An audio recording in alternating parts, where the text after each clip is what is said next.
The morning Mae Hadley discovered her well had gone dry, she stood at the edge of it for a long time, staring down into the dark throat of nothing, and did not cry, not because she wasn't afraid, but because she had learned, a long time ago, that fear was a luxury she could not afford. It was the summer of 1878, and the Texas Panhandle had turned itself into something that resembled the surface of a cast iron skillet left too long over a fire. The grass had gone from gold to pale white, brittle as old paper, and the creek that ran along the eastern boundary of her 40 acres had receded to a narrow, muddy whisper of itself. People in the town of Caldwell Flats, a half-day's ride to the south, had started talking about it in the way that people talked about illness in a family, quietly, carefully, with the understanding that naming it too loudly might make it worse. The drought had come on slowly, the way most terrible things do, and by the time everyone understood how serious it was, the land had already made up its mind. Mae pulled the rope up from the well hand over hand, listening to the hollow wooden knock of the bucket against the dry stone walls, and when it came up with nothing but a smear of damp mud along the bottom, she set it on the ground beside her and pressed her hands flat against her thighs and breathed. She was 26 years old. She had been running the Hadley homestead alone for going on 2 years, since her father Walter had died of a fever that had taken him from apparent good health to the grave in the span of 11 days, a cruelty that still struck her as deeply unfair. Before that, it had been the two of them working the place since her mother Ruth had passed when Mae was 12. She knew this land the way she knew the lines of her own palm, every stubborn rise of it, every shallow depression where water liked to collect after rain, every fence post her father had hammered in with his own hands. She was not going to lose it. That was not something she permitted herself to consider. The Hadley place sat on 40 acres of shortgrass prairie, a modest spread by any measure, but her father had kept a small herd of cattle, a kitchen garden, 2 horses, and a handful of laying hens, and had made a quiet life of it. After he died, Mae had sold off most of the cattle. She couldn't manage a herd alone, but she'd kept 4 head, enough to generate some income and enough milk to supplement what she grew. She had mended every fence herself. She had ridden into Caldwell Flats alone for supplies. She had dealt with a hired hand named Purvis who had tried, on 3 separate occasions, to convince her she needed a man making the decisions around the property, until she had let him go with 2 weeks' wages and the clear understanding that she did not. She was, the people of Caldwell Flats agreed in lowered voices, a proud woman. Mae Hadley would have said that was not quite right.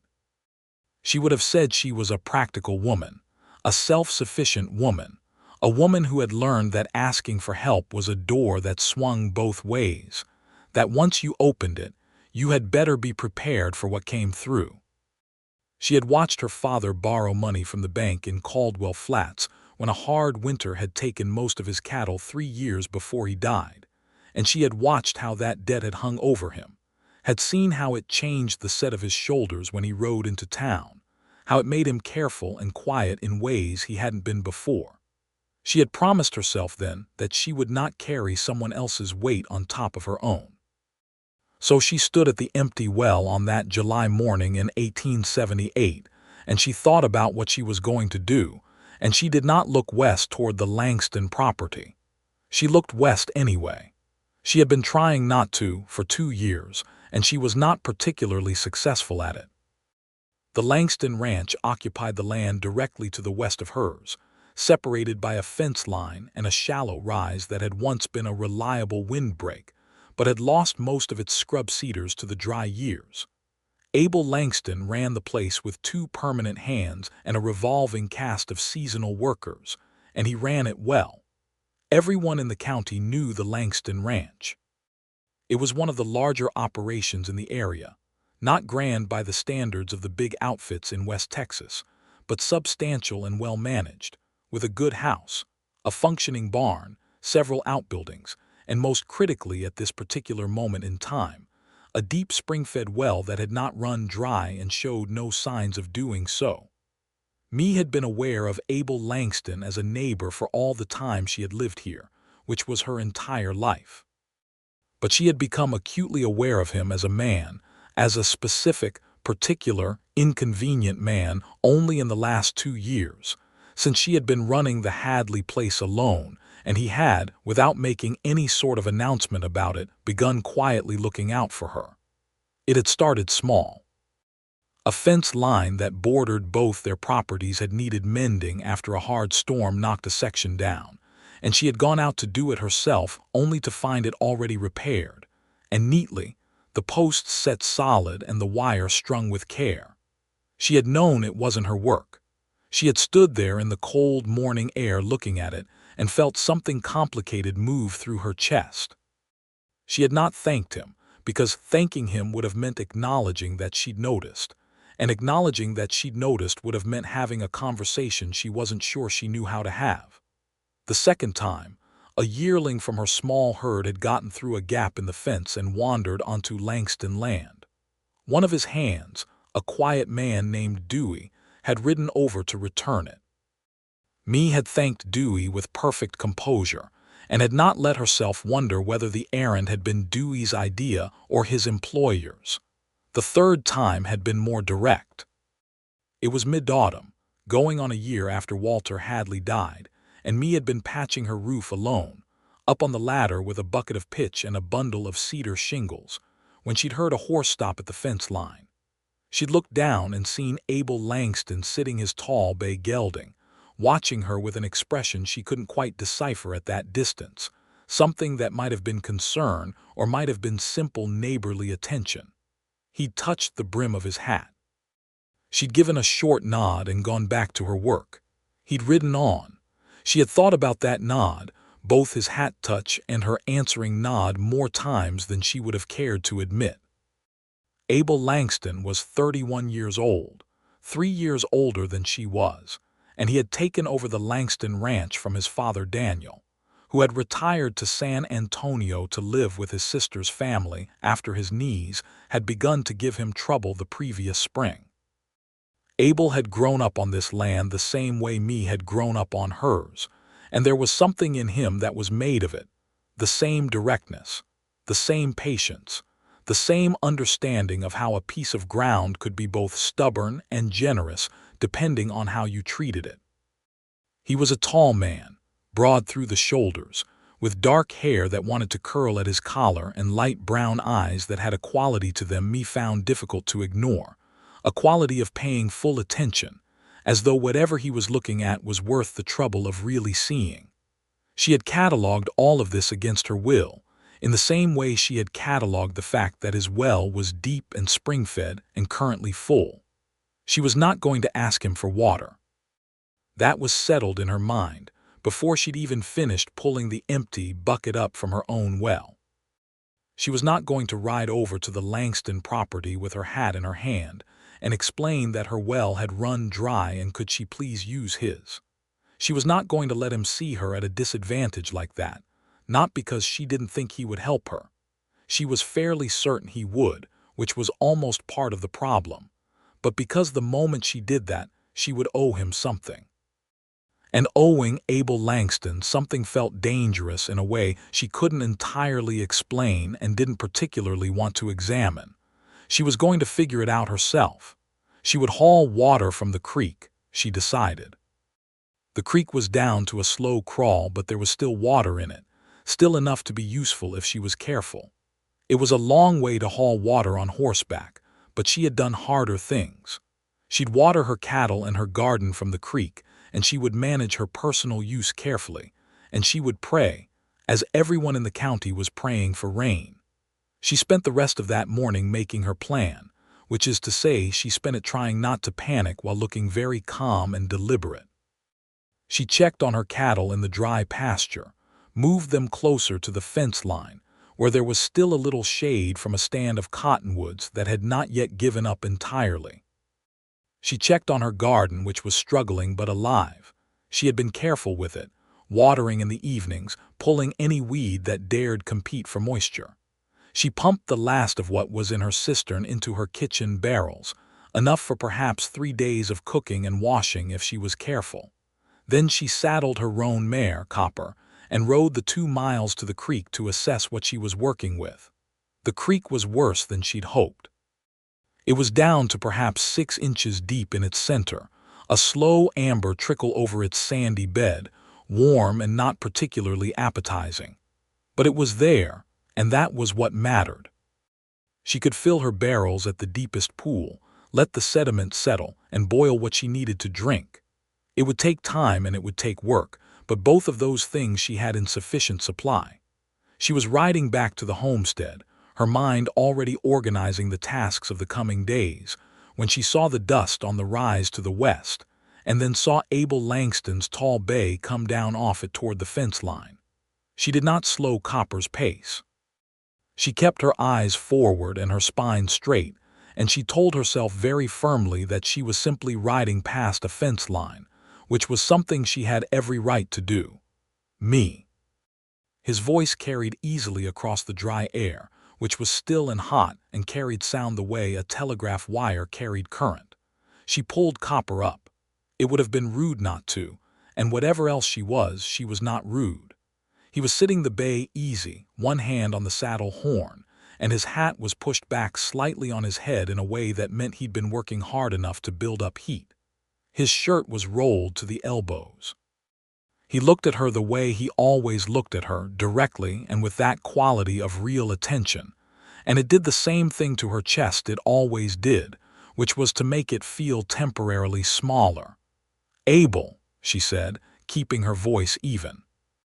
"How are you getting on?" he asked, and the simplicity of it was somehow more pointed than anything elaborate would have been, because he wasn't asking about the weather or the cattle or the state of the county in general.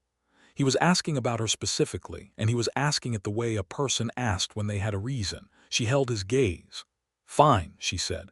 "Managing well, thank you." He held her gaze right back, and there was a pause that lasted perhaps 2 seconds too long. "Creek's low," he observed. "It is," she agreed. Another pause. She could feel him deciding something, could almost watch the careful thought behind those light brown eyes. "If you need anything," he said finally, and then he stopped, as though he'd reconsidered the offer in the middle of making it, which surprised her. He was not, in her experience, a man who started sentences he didn't intend to finish. "Thank you," she said, and the words came out more clipped than she'd meant them to, a door swinging firmly shut. "I'm all right." She touched her heel to Copper's flank and continued on. She did not look back. She did not permit herself to look back. That night she sat at her kitchen table by the light of her kerosene lamp and did her accounts for the 3rd time in a week, looking for anything she might have missed. The numbers remained stubbornly the same. She had enough saved to carry her through perhaps another 4 months if she was careful, and that was assuming no major repairs and no catastrophic loss of cattle.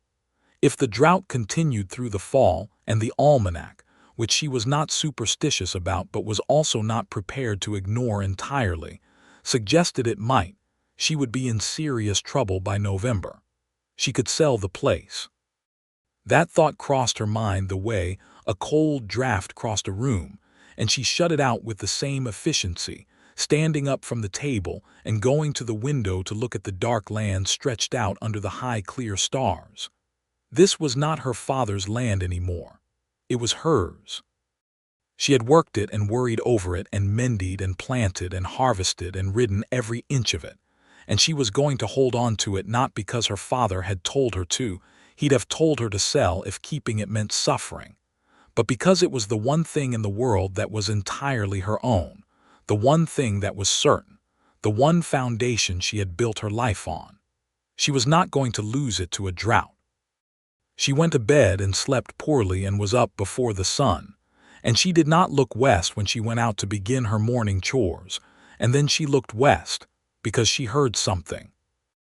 The sound came from beyond the fence line, from the long dry slope of Langston land, and it was rhythmic and purposeful, the sound of shovels in dry ground, of pickaxes striking rock, of men working with a clear intention. Mae stood in the early gray light of the morning and listened, and then she walked to the fence line, and then she stopped.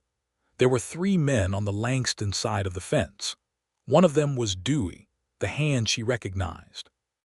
Another was a younger man she thought she'd seen once or twice in town, lean and dark-haired, probably one of Langston's seasonal workers. The third was Abel himself, with his sleeves rolled past his elbows and a pickaxe in his hands, and he was digging a trench. The trench ran from the direction of the Langston property. From the direction, she realized with a sudden clarity, of his spring-fed well toward the fence line, toward her property. She stood at the fence and she watched him work for a long moment, long enough that there was no possibility he hadn't seen her, and then she said, louder than she intended because her voice came out with more energy than she'd planned, "What are you doing?" Abel stopped mid-swing and looked over at her. There was something that might have been amusement in the set of his mouth, but he kept it controlled. "Running pipe," he said. "Running pipe where?" He gestured with the pickaxe handle, a clear, unhurried gesture toward a point along the fence line and then beyond it toward her property, toward her kitchen garden, toward her dry well. She stared at him. "I didn't ask for that," she said. "No," he agreed pleasantly and turned back to digging. Mae stood at the fence and felt something rise in her chest that was composed of approximately equal parts gratitude and fury, which was not a combination she had previous experience managing. The gratitude was instinctive and immediate and she did not want it. The fury was cleaner and more familiar and she grabbed onto it. "Abel Langston," she said, and her voice had gone quiet in the way her voice went quiet when she was serious about something. "You cannot run pipe onto my property without my permission." He stopped again, turned, rested his hands on the top of the pickaxe handle and looked at her with those attentive eyes, and she had the uncomfortable sense that he was seeing more than she wanted him to. "I'm not running pipe onto your property," he said. "I'm running pipe to your property line. What you do with it from there is your business." She opened her mouth and closed it again. It was, she could see, a technical distinction and a deliberate one, and she wanted very much to find fault with it, but the logic was sound. He was laying pipe on his own land. She could accept what came through it, or she could not. That was her choice. "Why?" she asked. The single word came out more nakedly than she'd intended, without any of the armor she usually kept around her questions, and she saw him register it. He looked at her for a long moment, not the way a man looked at a woman he was trying to charm, but the way a person looked at a question they were deciding to answer honestly. "Because it's a drought," he said, "and you've got cattle and a garden that need water, and I've got a well that's got enough for both our places. And because it's the right thing to do," he paused, "and because I didn't think you'd come and ask." That last part landed in the air between them like a stone dropped into still water. Mae felt the truth of it and hated it and could not deny it. "That's not," she started. "Me." His voice was not unkind, but it was firm. "Let me run the pipe." She stood there in the early morning with the dry grass crackling under her boots and the sun beginning to show itself red and enormous on the horizon, and she felt, very distinctly, the particular difficulty of accepting something freely given when you had spent a long time being the person who didn't need things. "I'll pay you for the water," she said finally. Something shifted in his expression. "No," he said simply. "I won't take it as charity. I'm not offering it as charity. I'm offering it as a neighbor."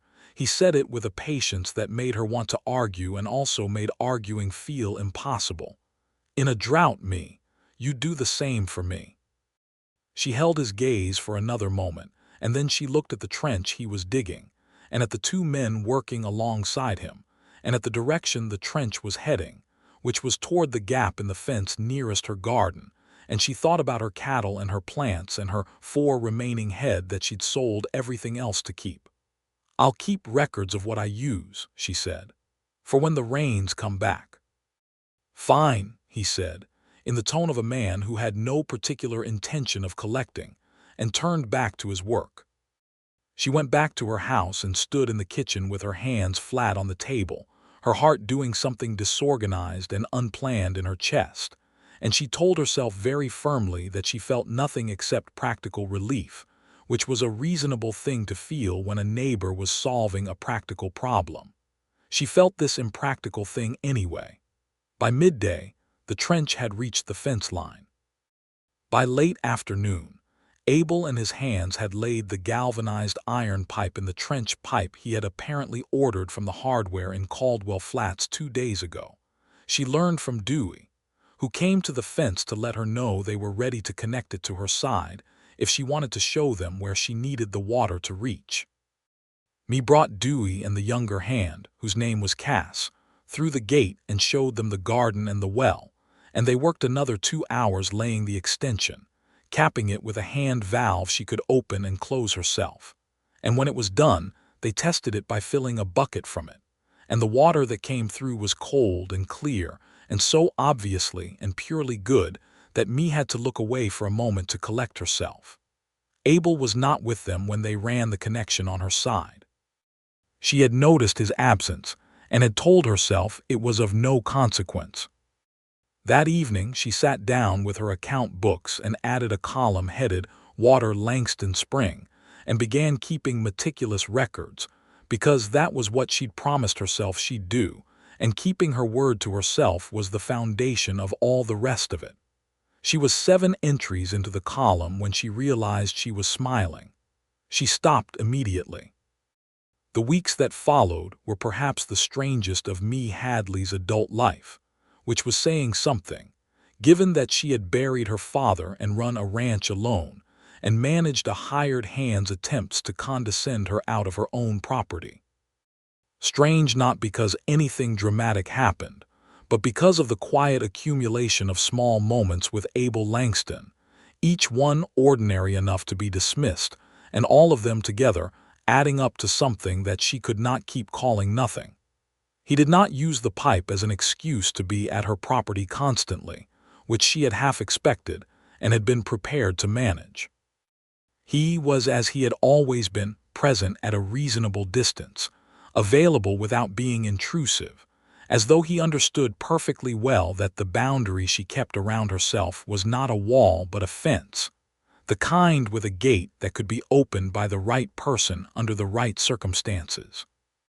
They spoke at the fence line perhaps twice a week through July and into August, and these conversations began as brief and practical exchanges about the state of the drought, the condition of the respective pastures, what news had come from Caldwell Flats about whether any relief was coming.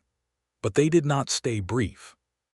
Gradually, the way mornings gradually become afternoon, they lengthened, became something else, more personal, more honest, the kind of conversation that happened when 2 people who lived alone in a dry landscape found one another more interesting than the landscape. She found out that his father's retirement to San Antonio had been harder on Abel than he let on to people in town, that he missed Daniel Langston in a way that surprised him, given that he had always thought of himself as independent. She told him, in the careful way she told things that mattered, about her father's death, about the 11 days and the fever, about how she had not cried at the graveside because she'd been too busy thinking about what needed to be done before winter. He had listened to all of it with the kind of attention that didn't fill silences up too quickly, that let what she said be what it was without rushing to make it better. She told him about the hired hand Purvis and the 3 attempts to maneuver her out of her own decision-making, and he'd laughed, a real laugh, low and genuine, and said that Purvis had once tried to sell him a horse that was lame in the left foreleg as just a little stiff from the cold, and that Purvis's talent for creative interpretation was well documented. She laughed too. She laughed and then felt slightly startled by the sound of it, as though she'd forgotten she had it in her. There was a morning in early August when Copper threw a shoe on the rocky ground near the creek and came up lame, and Me was walking her back to the homestead when Abel rode past on the road and turned without being asked to ride alongside her, because it was a long walk in the heat, and he was not the kind of man who could watch that and keep going. He walked his horse beside hers the whole way back, which took 20 minutes, and they talked about nothing in particular. The Cooper family 2 miles south who had recently had twins, the rumor that the railroad might eventually extend a line through the county, the relative merits of different types of saddle leather, and it was the most purely pleasant 20 minutes Mee could remember having in 2 years. He did not offer to get the farrier for her. He knew better. She rode into town for the farrier the next morning and came back with copper rishad and her accounts $6 lighter, and she recorded it in the ledger with the same neat hand she recorded everything.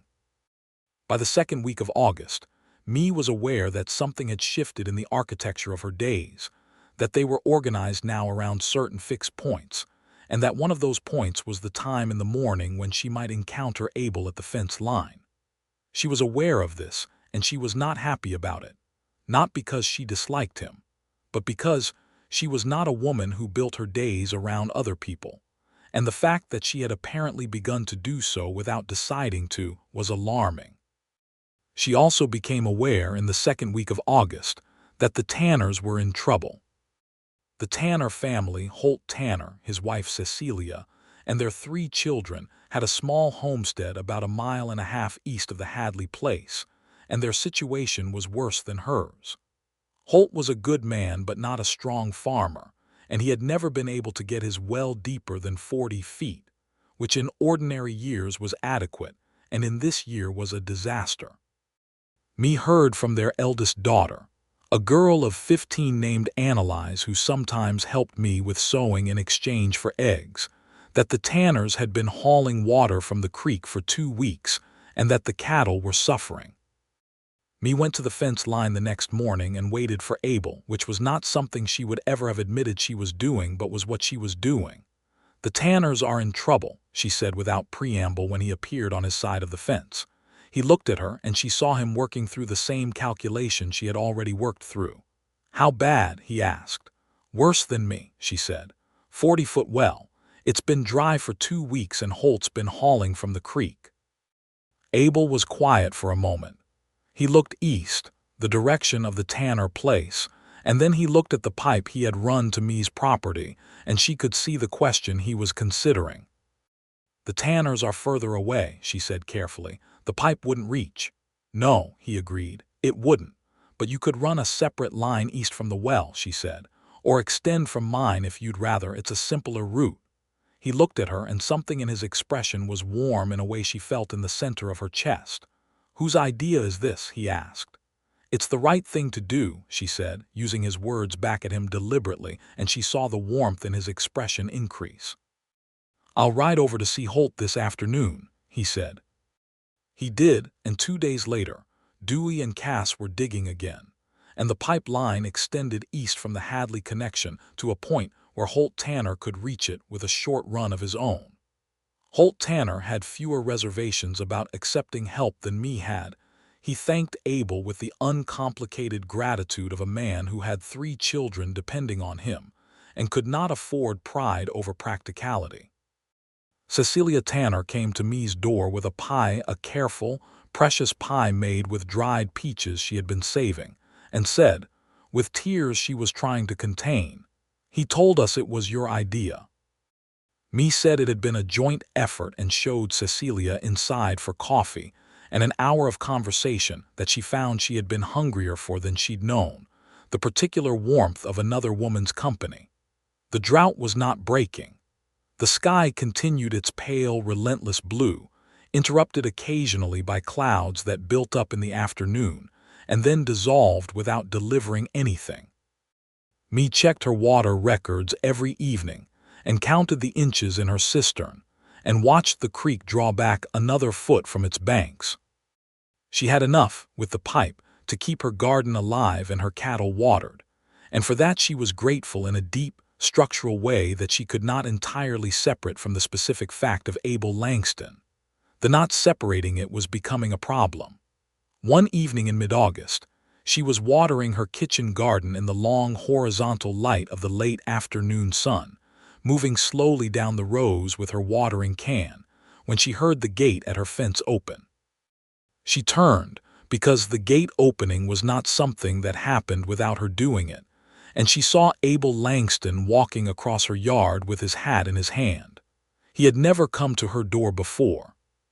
She set the watering can down and straightened up and looked at him, and she was aware in a very distinct way of how she looked, her hair escaping from its pins in the heat, her work dress dusty at the hem, her hands holding a watering can, and she made herself not care about it because caring about it would have been admitting something. "Evening," he said. "Evening," she said. He stopped at a respectful distance. He was looking at her garden, at the rows of beans and squash and tomatoes that were, against all reasonable expectation, still alive and producing. "This is remarkable," he said, with a directness that surprised her, "that you've kept this alive in this heat." "It's the water," she said. "Your water." "It's the work," he said, looking at her instead of the garden now. "The water's just water. Plenty of people with water have lost their gardens." She didn't have an answer for that. She picked the watering can back up and moved to the next row, and he walked alongside her, matching his pace to hers, not helping, just present, the way he had been when they'd walked Copper home. "I want to ask you something," he said. She was aware of her heartbeat in a way she generally didn't allow herself to be. "All right," she said.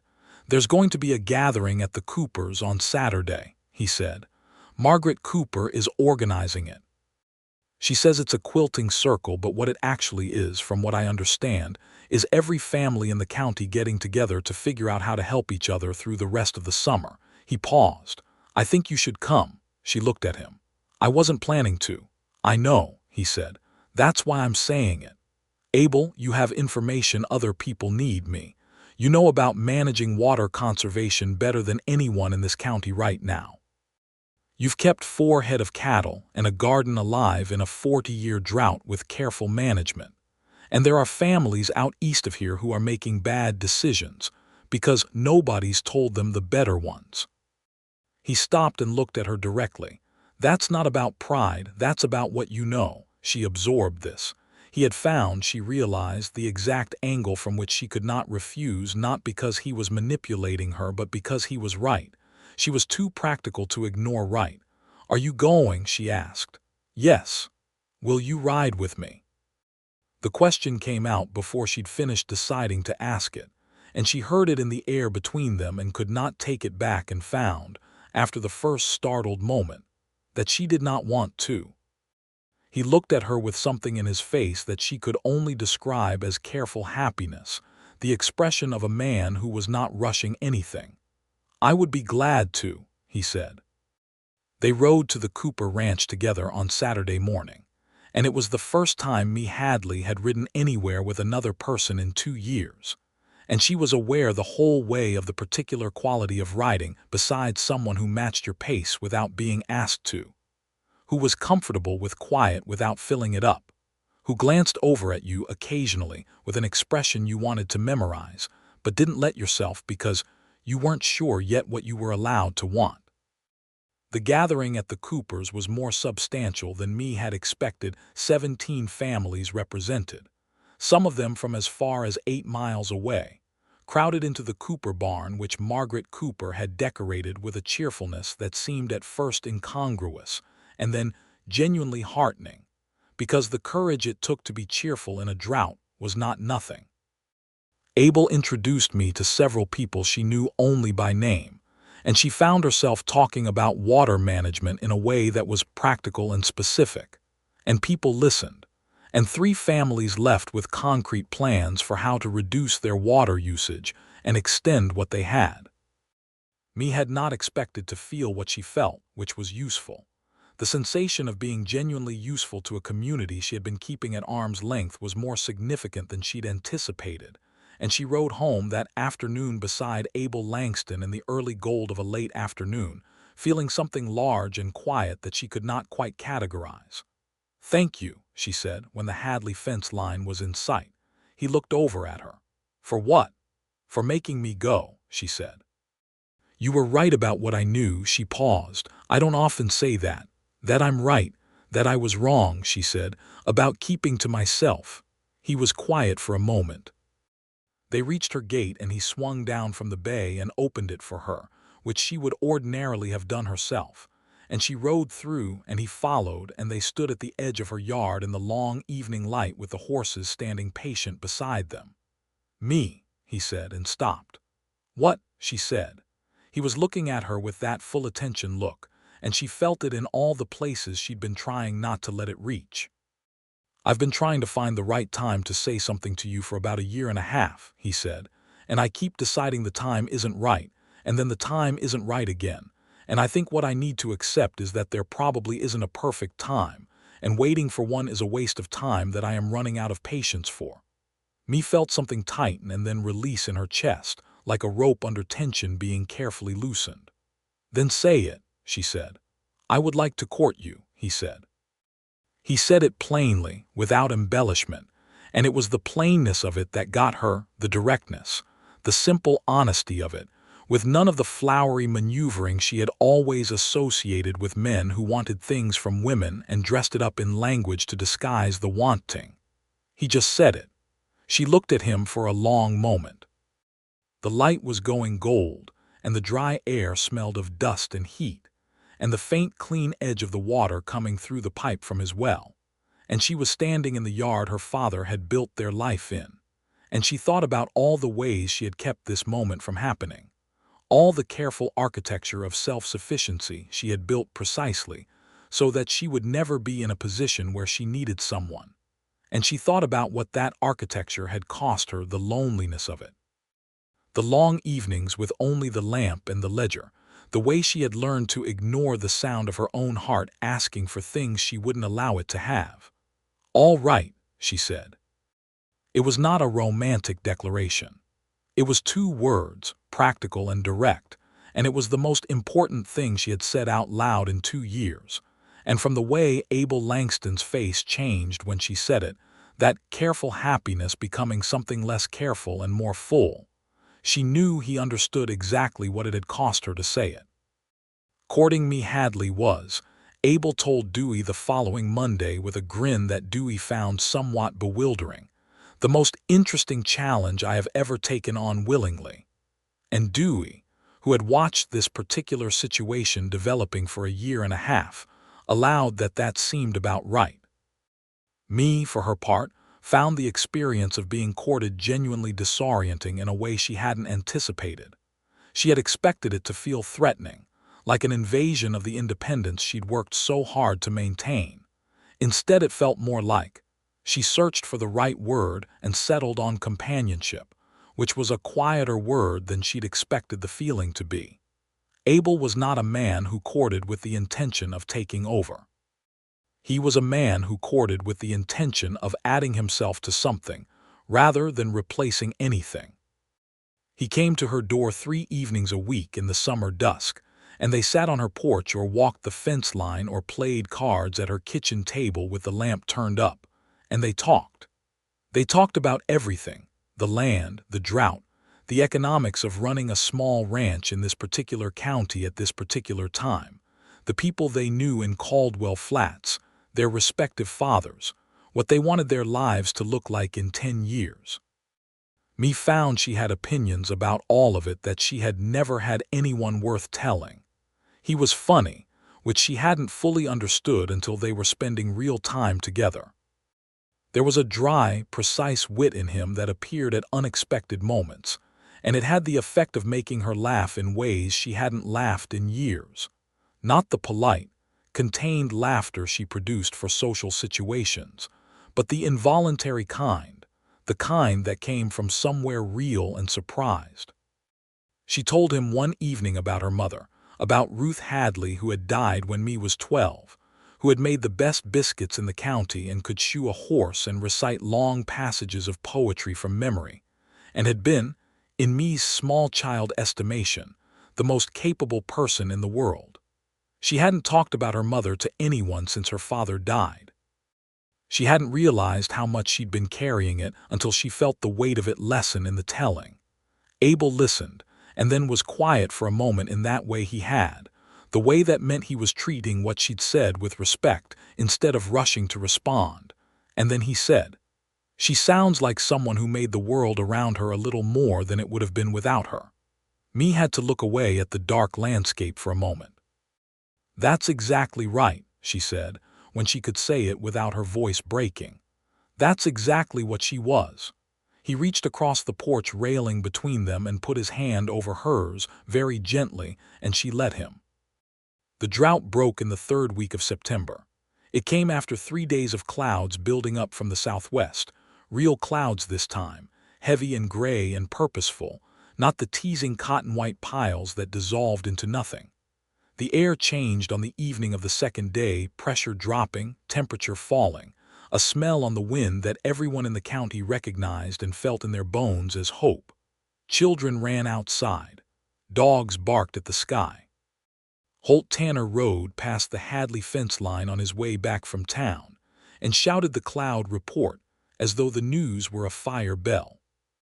The rain came in the early hours of the third morning, a tentative tapping on Mae's roof that she woke to at 3 in the morning and lay listening to, not moving, as it intensified from a suggestion to a certainty, to a full, generous downpour that drummed on the dry earth and streamed off the eaves of her porch and filled the air with the smell of wet dust turning to mud, which was, to Mae Hadley in that moment, the most beautiful smell in the world.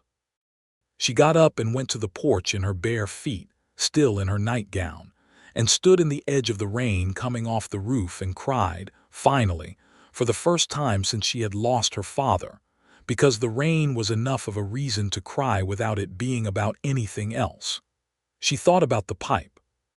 She thought about the cold, clear water coming through Abel's pipe through all those terrible dry months, and about the garden she had kept alive because of it, and about the cattle she had not lost, and about all the ways that his quiet, unsolicited, non-negotiable generosity had stood between her, and a loss she was not sure she could have recovered from.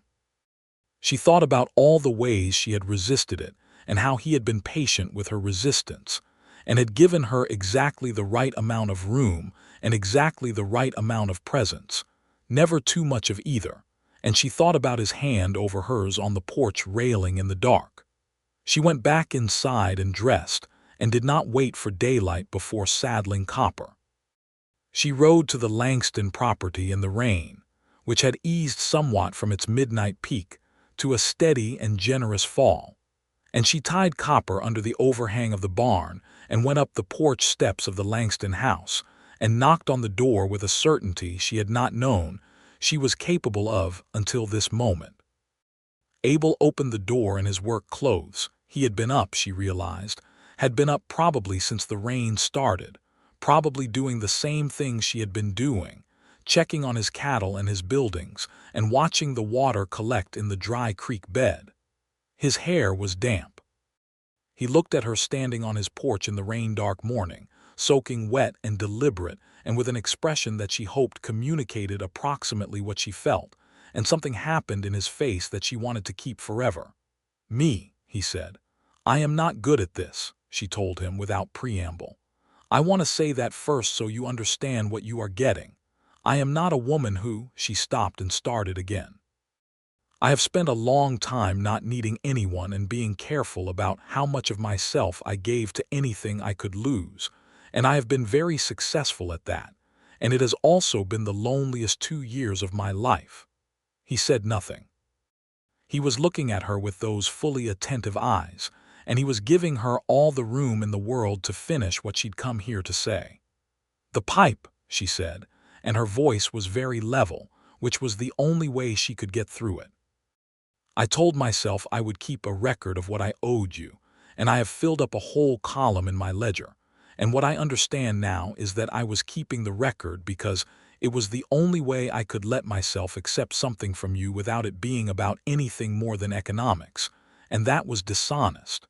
She looked at him directly, the way she always looked at things she needed to see clearly. "I don't want to pay you for the water. I want to thank you for it. I want to thank you without a ledger in between us."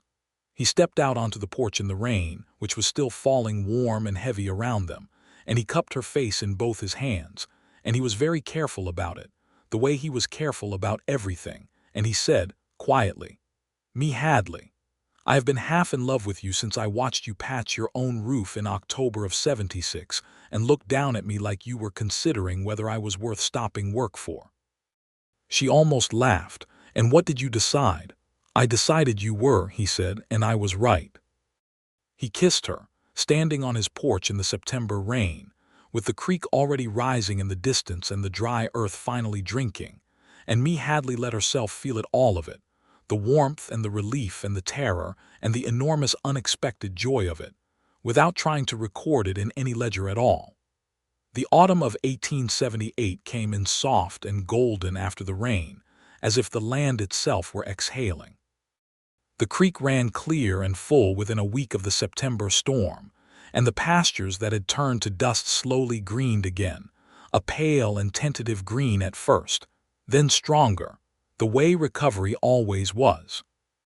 Mae's garden, which had survived the drought through sheer force of will and careful husbandry, produced a late harvest that surprised her with its abundance, as though the plants, like her, had been conserving something and were now releasing it all at once.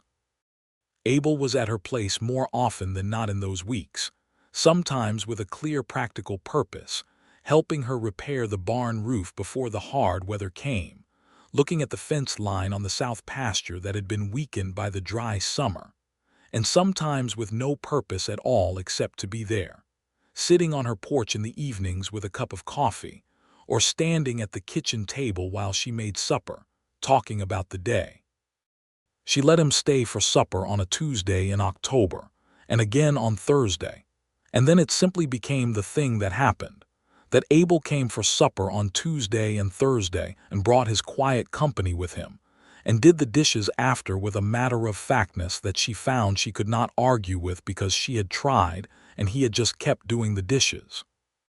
Dewey and Cass, left to their own devices at the Langston Ranch on Tuesday and Thursday evenings, developed an easy independence that Dewey later said he'd found to be a significant improvement in the general quality of evening conversation, since Cass read dime novels of the more adventurous variety and was happy to summarize them at length. Margaret Cooper stopped me at the general store in Caldwell Flats in late October and said, with the beaming certainty of a woman who paid close attention to the community around her, "I think it is wonderful about you and Abel Langston." And Mae had said, "Thank you, Margaret," in a way that neither confirmed nor denied anything but was clearly not a denial, which Margaret Cooper took home and reported to her husband with great satisfaction. The injustice of what Mae had faced, what all the homesteaders in the area had faced, was not something that any of them forgot when the rain came back. The land itself remained subject to forces beyond their control, the rhythm of drought and plenty that was the fundamental condition of life on the southern plains, a rhythm that had sustained Comanche and Kiowa peoples for generations before the encroachment of settlement, before the deliberate campaigns that had forced the removal of those peoples from the land they had lived on for centuries. Mae knew enough history to feel the weight of it, to understand that the ground she stood on and the water she fought so hard to keep had been taken from people who had their own relationship with it, their own understanding of how to live within its rhythms rather than against them. She did not pretend this history was not true because it was uncomfortable, but she could only live forward from where she was, and what she understood from the drought and its aftermath was that the only way any of them would survive on this land was together, without the suspicion and the pride and the closed doors that made hard times harder. She said as much to Abel one evening in November, when they were sitting by her fire with the cold setting in properly outside, and the lamp turned up warm against the dark, and he had been quiet and thoughtful for a moment, and then said, "My grandfather ran settlers off this land when he first came down from Missouri.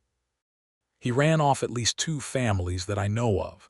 He thought he was building something permanent and individual, and what he was actually building was fragile and contingent. He poked the fire once. The pipe changed something for me too, not just between us. I mean the idea of it, that my well is enough for more than me, that's what it should be used for." She looked at him across the fire and thought about the pipe in the cold ground, running its bright cold water from his well to her garden, and then to the Tanner place, and about how that invisible infrastructure of generosity had held a community together through a season that might otherwise have broken it apart. "We should make it permanent," she said. He looked at her. The pipe, and the arrangement, an agreement with the Tanners, with the other neighbors, a water-sharing agreement formally. So when the next drought comes, because they both knew there would be a next drought, nobody is too proud to ask and nobody has to wait to be asked. He smiled at her with a fullness that she had come to recognize as the expression he wore when she did something that he admired, and she had learned, over these months, to accept admiration without deflecting it. "Yes," he said simply. They drafted the agreement together at her kitchen table on a Saturday in November, me writing in her neat hand and Abel contributing the practical provisions, and they brought it to the gathering at the Cooper Ranch that Margaret organized for the purpose, and 12 families signed it, and Holt Tanner signed it with tears in his eyes again, that he also was not entirely successful at containing, and his wife Cecilia pressed me's hand and held it for a moment and didn't say anything that needed to be said. In December, Abel asked me to marry him. He did not do it with a great deal of ceremony, which she found she was grateful for. He did it on a Sunday afternoon when they were riding the fence line between the two properties, which they did regularly now, an informal survey of the boundary they were increasingly less certain needed to exist in its current form, and he pulled the bay up beside Copper and looked at her with that careful, full-attention expression and said, "I want to ask you something, and I want to be clear that my asking has nothing to do with the drought or the pipe or any practical matter whatsoever. This is about the fact that every day I don't spend talking with you feels like a day I've wasted, and I'd like to stop wasting days." Me stopped Copper and sat with the winter land spread out around them, pale gold and cold and vast, and looked at him. "I also want to be clear," he continued, "that I know what you've built here. The Hadley place is yours and it should stay yours. I'm not asking you to give up anything. I'm asking you to add something." She thought about the word she had found for what it felt like to be courted by him: companionship. She thought about the evenings by the fire and the conversations that went late, because neither of them wanted to be the one to say it was time to stop. She thought about the moment on the porch in the rain when she had ridden over in the dark and said the truest things she knew how to say, and he had listened to all of them. "Yes," she said, "just that." One syllable, clear and decided and free of all the reserve and caution she had carried for so long, and Abel Langston's face broke open into the most unguarded expression she had ever seen on it, and he leaned across from the bay to catch her hand, and held it, and she let him hold it in the cold December air. They were married in February of 1879, in the Caldwell Flats Methodist Church, on a cold, bright morning with the sky an extravagant blue above the town. Me wore her mother's dress, which she had kept folded in cedar in the trunk at the foot of her bed for 14 years, and which fit her as though it had been made for her, which in a sense it had been. Daniel Langston rode up from San Antonio for the occasion, a journey that took him 3 days, and that he accomplished with a cheerfulness that his bad knees did not entirely warrant, because he had met Mae Hadley twice and had taken, as he told his sister before departing, an immediate and complete liking to her. Dewey and Cass stood up with Abel. Margaret Cooper and Cecilia Tanner stood with me, because Margaret had appointed herself to this role with characteristic decisiveness, and Cecilia had been asked, because she was the person me trusted most among the women she had come to know through the drought, and because their friendship had been forged in the particular way that the best friendships were out of difficulty and practical necessity, and the discovery, after the necessity had passed, that you simply wanted to keep going to that person. The ceremony was simple and honest, the way both of them wanted it, and when Reverend Stokes asked me whether she took Abel Langston as her husband, she said, "I do," with a directness that made Margaret Cooper press her handkerchief to her eyes and made Daniel Langston clear his throat twice in a way that everyone present understood. They moved into the Langston house after the wedding, which was larger and more solid, with 3 bedrooms and a full kitchen, and a deep porch on the south side that caught the afternoon sun. The Hadley place, Mae's place, was not sold and was not abandoned. They agreed it together, over the table on the evening before the wedding, that it would be maintained as a working part of the combined Langston-Hadley operation, which was what they had begun calling the two properties, and that it would remain in Mae's name, her 40 acres hers-in-law, and in fact as they had been her father's and her mother's before that. Mae moved her ledger books to the Langston house kitchen table and kept her accounts with the same meticulous hand. And now, the accounts covered two properties and the water-sharing arrangement, and the small additional income from the garden produce she had taken to selling at the general store in Caldwell Flats when the harvest was good. She added a column for shared expenses and a column for shared income, and at the bottom of the first shared expenses page she wrote in parentheses, so small you had to look for it, "Water, spring 1878 paid in full," and then drew a firm, final line under it. She was a woman who kept her word to herself. Spring of 1879 came gentle and rainy, which felt like grace after the summer before. Mae planted the biggest garden she had ever attempted, putting in crops on both the Langston kitchen garden and the Hadley plot, and Abel built her a new well housing on the Hadley property, a proper deep one, following the advice of a well digger from the county seat who had some knowledge of finding groundwater in the region. The new well reached 60 feet and struck a secondary aquifer that the well digger said had capacity enough to last through reasonable drought conditions, and when the first cold, clear water came up from it, Mae stood at its edge and felt a satisfaction so complete it was almost physical. 60 feet, Abel said beside her, looking down into the new dark throat of it. "It's mine," she said, and heard how that sounded and started to qualify it, and he shook his head gently. "Yes, it is," he said it like it was a good thing, which it was, "and it'll be there when you need it." Summer of 1879 brought good rain at regular intervals, the kind of year that a rancher and a farmer between them could build real reserves in, could rebuild herds and stores and accounts, and all the other things a bad year ate through. Mae bought back 2 of the cattle she had sold in the drought year, good young stock, and Abel expanded the Langston herd to fill the rehabilitated south pasture. Dewey and Cass stayed on as permanent hands, and Mae hired Analyze Tanner for 2 days a week to help with the household and the garden, and paid her in cash money at a fair rate, because she was a capable girl who worked hard and deserved wages. Mae was 4 months along when she told Abel, on a September evening in 1879, almost exactly a year after the night, she had ridden to his door in the rain, sitting in the warm kitchen with supper done, and the lamps lit, and the south pasture visible through the window, deep green in the late light.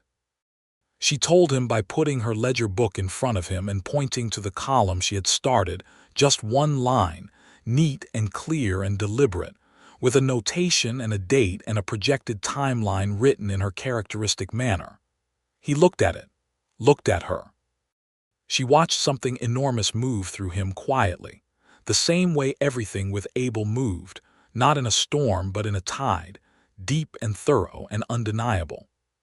He got up from his chair and came to her, and held her with a care that had nothing of fragility in it, holding her the way you hold something precious without treating it like it might break, because he knew better than anyone who she was and what she was made of, and she put her hands against his chest and felt his heart working, and felt her own and felt, very clearly, that this was the life she had been keeping herself safe from, and that it was not dangerous at all. It was worth every inch of the long, careful road she had taken to get here. Holt Tanner said, when he heard, that this was the best news of the year, and Cecilia cried naturally, and began planning a blanket because that was what Cecilia did when she had feelings she wanted to express with her hands. Daniel Langston wrote from San Antonio that he was coming up in the spring, and intended to stay through the summer whether his knees held or not, which Abel received with a grin and Mae received with genuine warmth, because she had found in Daniel Langston a kindness that reminded her, in small specific ways, of her own father, a different man in different ways, but carrying the same quality of fundamental decency. The baby was born in April of 1880, a boy, which Abel received with the particular helplessness of a man who had been perfectly competent through every stage of the pregnancy, and then found, at the actual event, that all his capability had temporarily abandoned him, leaving him pacing the front porch in the cold April night, while Margaret Cooper and Cecilia Tanner and the doctor from Caldwell Flats attended to the business inside. When Margaret Cooper opened the door and told him he could come in, he went very still for a moment on the porch in the dark, with the spring stars spread out overhead and the smell of rain in the air again, and then he went inside. Mae was lying in the wide bed in the front bedroom, pale and exhausted and with her dark hair spread against the pillow, and she was looking at the small wrapped bundle in her arms with an expression he had never seen on her face before, open and unguarded, and full of a wonder that had no pride in it at all, pure and uncomplicated, the expression of a woman who had finally set down the last thing she had been carrying. He sat on the edge of the bed and looked at the baby in her arms, small and red-faced and absolutely himself, already entirely specific in the particular way that new people are, and Mae looked up at him. "He's all right," Abel said. "He's perfect," she said. Her voice was rough with the work of the last hours, but underneath it was something clear and certain as spring water. Abel put his hand against the baby's head very gently. "What shall we call him?" Mae asked. Abel looked at her. "Walter," he said without hesitation, "for your father." Mae was quiet for a moment. Her eyes went bright with something she didn't suppress, didn't contain, just let exist in her face because she was done with keeping herself from things. "Walter," she agreed. Walter Langston was a large and good-natured baby who grew into a large and good-natured child with his father's eyes and his mother's directness, and a fundamental confidence that made perfect sense given the circumstances he had been born into, which were circumstances of stability and love and two people who worked well beside each other and had the wit to know what they had. The Langston place in those years was a busy place. Daniel Langston did come up in the spring of 1880 and stayed through the summer and most of the fall, his bad knees apparently less objectionable than he'd feared, and he and Mae developed a friendship based primarily on a shared interest in practical management and a mutual impatience with waste of any kind. He taught her the particular way his family had always grafted fruit trees, a technique he'd brought up from the Missouri bottomlands, and she showed him how she'd improved the water conservation ditches in the kitchen garden, and they had long conversations over the supper table while Abel watched them both with the expression of a man who had gotten more than he had bargained for and found it entirely satisfactory. The water-sharing agreement that Mae and Abel had drawn up in November of 1878 had by 1881 become something more formal, a county-wide arrangement, brokered through the commissioner's office in Caldwell Flats, that established shared water rights protocols for the region's homesteaders. Mae had been asked to attend the commissioner's meeting at which it was finalized, which she did, sitting in the front row of the courthouse meeting room with Walter on her lap, because there was no one to leave him with, and making two specific amendments to the language that the county commissioner, a practical man named Hartley, accepted on the grounds that they were clearly correct. When she came home and told Abel about the amendments, he had the satisfaction of seeing her try to conceal her own pleasure in the accomplishment and fail, which was one of his favorite things about this particular stage of her life. The gradual, continuing loosening of the grip she had always kept on her own joy, the increasing ease with which she let herself feel things fully, without the old habit of caution. "You should have been a lawyer," he told her. "I should have been a lot of things," she said comfortably. "I'm this." She was this, which was Mae Langston Mae Hadley, 28 years old in the spring of 1881, running 2 adjoining properties with her husband and 1 permanent hand and 1 seasonal one and a part-time arrangement with Annalise Tanner, who was now 17, and saving her wages with the specific intention of going to the normal school in Abilene, which Mae had encouraged with a forcefulness that Annalise's parents found slightly alarming, but that Mae herself considered one of the better uses she'd made of her energy. The summer of 1881 brought another dry stretch, not as severe as 1878, not the drought of record that year had been, but dry enough to be concerning, dry enough that Mae's careful water management practices and the formal sharing agreement were both tested and both found sound. The Tanners made it through comfortably this time, their own well having been deepened after the last drought, and the broader community held together with less crisis and less isolation than before. Mae watched the creek drop and watched the sky and did her accounts and managed carefully, and did not feel what she had felt in July of 1878, standing at the empty well with the hollow bucket. She felt different. She felt like someone who had faced the worst of a thing and come through it with more than she'd had before, which was not how it always went but was how it had gone for her, and she was grateful for it in a way that had become part of how she moved through the world. A kind of structural gratitude, underlying everything, that made even the difficult things feel like part of a story she trusted. Abel found her one July evening standing at the old Hadley well, the 60-foot well, her well, with her hand on the rope, and her face turned up to the sky as though she were reading something in it. He stood at the garden fence and watched her for a moment, the way he sometimes allowed himself to watch her when she didn't know he was looking, cataloging the specific quality of her, the set of her shoulders, the line of her jaw, the way she stood in the world as though the ground beneath her were something she had personally negotiated with. "Is it holding?" he asked. She looked over. "Holding fine," she said. 42 feet of water. Good." He came through the garden gate. "Walter was asking for you." "What does he want?" "He found a lizard," Abel said, "and has been attempting to convince Dewey that it is a pet and should be allowed to sleep in the bunkhouse." Mae's mouth curved. "How is Dewey taking it?" "With less resistance than you might expect." She laughed, and it was the real laugh, the involuntary kind that came from somewhere genuine, and it rose in the dry evening air of the Hadley yard like water rising in a good well, clear and cold, and full of something essential. She walked across the garden to meet him, and he put his arm around her and she leaned into him. Not the way she had learned to lean into him when she first began to allow it, carefully and with full awareness of what she was doing, but the way she did now, which was without thinking, which was the better way, and they walked back toward the Langston house together in the long July light. The drought passed as droughts do. The rain came, as it always eventually did, and the grass came back, and the creek ran clear, and the well that Abel had built and the well that Mae had drilled stood side by side across the fence line that was still technically there, though it had come to function more as a surveyor's notation than a real boundary. A mark on paper saying this is where one life ends and another begins, when in fact the two lives had long since grown into one another, the way roots grew into water, seeking, finding, holding fast.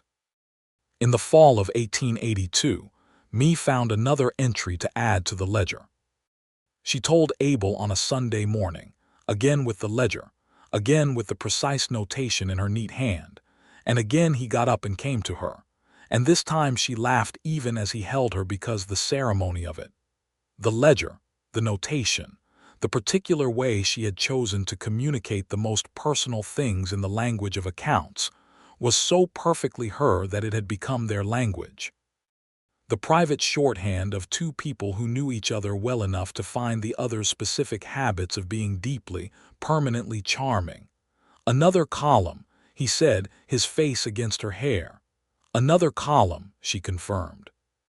Their second child was a girl born in the summer of 1883, named Ruth for Mae's mother, which made Daniel Langston cry openly when he was told, which he would not have done 3 years earlier, and which he did now without embarrassment, because he had learned, being around Mae Hadley Langston, that the impulse to suppress honest feeling was one worth questioning. Ruth Langston had her grandmother's name, and as it became clear in her first years, her grandmother's character a cheerful competence, an easy warmth, a talent for being exactly what a room needed her to be, which was a gift that was difficult to describe and impossible to miss. Walter, 3 years older and his mother's son in his best qualities, was wildly protective of her in the way of older siblings, which Mae managed with the firm and equitable hand she managed everything.